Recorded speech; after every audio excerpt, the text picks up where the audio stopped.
Africa's urban population is growing at a rapid rate. Researchers predict 1 in 2 people would live in a town or city within the next 20 years. Now, the African Smart Cities Summit kicked off on the 8th of June under the theme Africa is Ready. Technical innovation is a key theme of private and public stakeholders who are engaged with the summit. One of them was the South African National Road Agency, SANRAL. It aims to rebuild cities by democratizing transport.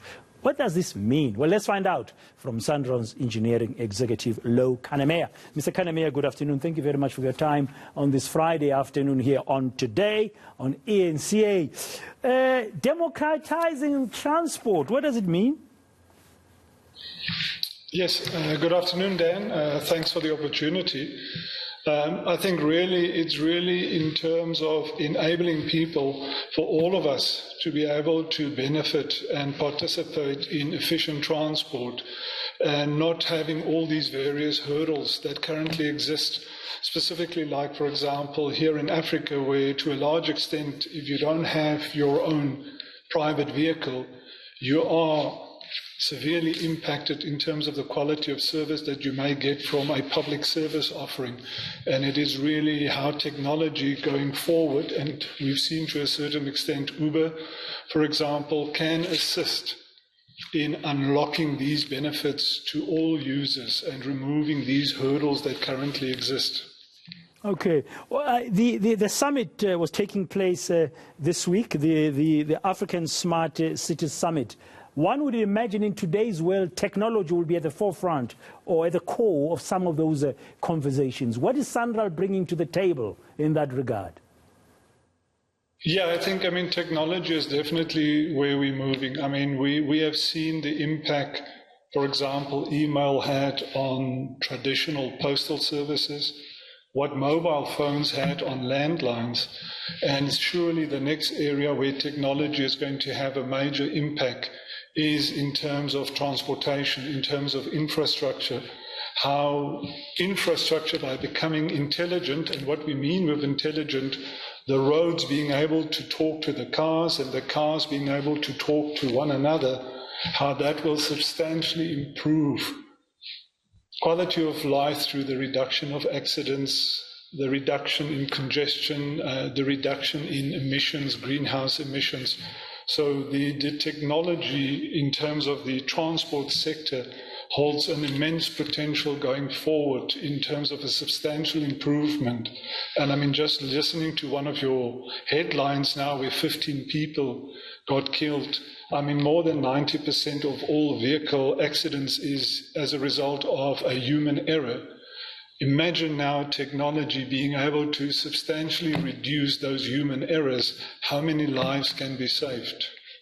Yeah. Does SANRAL have an app, for example? Have you guys developed apps? Because today the world is also using a lot of apps, and they sit on our devices for all kinds of things, such as banking, safety, and so on.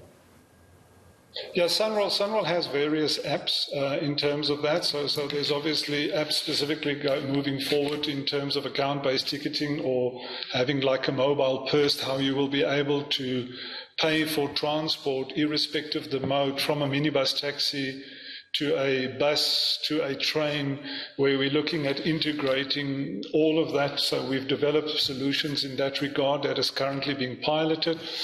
We also have apps related to, for example, the reporting of potholes, being able to give you feedback on the progress of that, which we will be launching relatively soon, and we're busy integrating that with all municipal, provincial roads in the country so that we're able to provide a much more improved service to our road users countrywide, irrespective of whether it's a SANRAL road, a provincial, or a municipal road you're travelling on. You mentioned potholes, so I guess part of the technology will also enable better maintenance of the road system. Yeah, I think what's very important to understand is that this technology, how we're busy moving, first with an app, being able to get more real-time information from the actual users and not being dependent on a route inspector maybe traveling over that route once a week, immediately gives us feedback much sooner. We are able to respond a lot quicker, and we are able to fix a pothole when it's still relatively small and hopefully haven't caused too much damage to the road users along that corridor. So the technology really enables us more real-time information.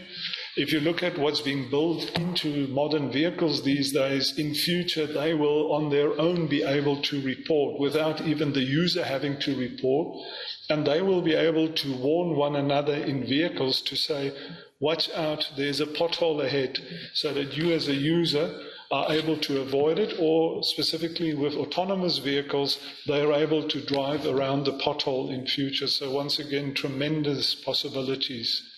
Yeah, I'm just thinking now about resources. The President was talking about resources earlier when he was asked about the cost of living. Say government has got the commitment and the will to do more for poor people, but it's got limited resources.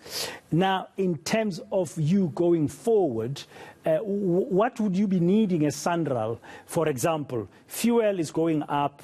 There's now hybrid vehicles, there's electrical vehicles. If people in the near future are driving one-on-one of SANRAL's highways, will they be able to charge their vehicles? That's just one example of a resource. What's the thinking at SANRAL today? Yeah, I think SANRAL, as I said, we're very much involved in these technology trends.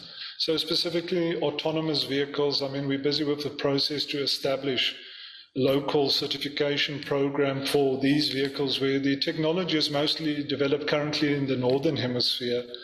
And it's important to understand that our roads are not 100% similar to theirs. Obviously, our line markings, our road signs are not always of the same good quality. We have a lot of gravel roads where this technology has not been tested on gravel roads. So one would not like to have an autonomous vehicle just for it to drive you till where a surface road ends, and then when you want to turn off, it tells you you've arrived at your destination, you can walk further. I'm not driving any. Oh, sorry. We've lost Mr. Kannemeyer there. Apologies, just at the end. That was, in fact, my last question, Mr. Kannemeyer. You froze there a little bit, but we're going to have to leave it there. We're out of time as well. Thank you very much for your time. Have a lovely weekend. That's SANRAL's Engineering Executive, Louw Kannemeyer.